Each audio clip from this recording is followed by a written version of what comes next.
दक्ष police news, पहिले खाकी मग बाकी। जव्हार शहरातून एक मोठी बातमी समोर येते। महाराष्ट्रभूषण डॉक्टर रेवदंडा येथील नानासाहेब धर्माधिकारी प्रतिष्ठानच्या वतीनं रविवारी स्वच्छता अभियान राबवण्यात आलं। केवळ घोषणाबाजी न करता प्रत्यक्ष हातात झाडू घेऊन शेकडो सदस्यांनी शहराचा कायापालट केलाय। पाहूयात यावरचा आमचा विशेष रिपोर्ट।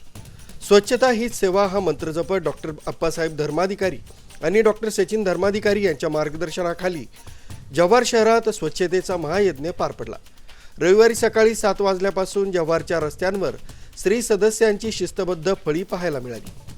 सुमारे 352 स्त्री सदस्यांनी या मोहिमेत उत्स्फूर्त सहभाग नोंदवला। या अभियानाचं खास वैशिष्ट्य म्हणजे लोकप्रतिनिधींचा सहभाग।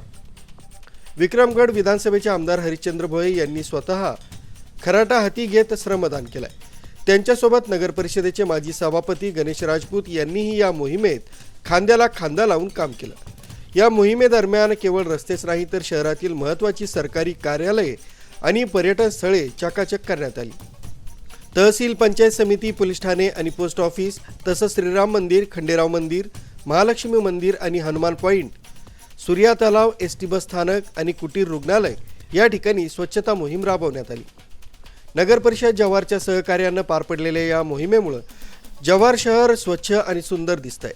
केवळ फोटो काढण्यापुरतंच मर्यादित न राहता प्रत्यक्षात कृतीतून समाजसेवा कशी करावी याचा आदर्श पुन्हा एकदा धर्माधिकारी प्रतिष्ठाननं घालून दिलाय। यामुळे जव्हारकरांकडून प्रतिष्ठानचे आभार मानले जात आहे। न्यूज ब्युरो, दक्ष पोलीस न्यूज, जव्हार।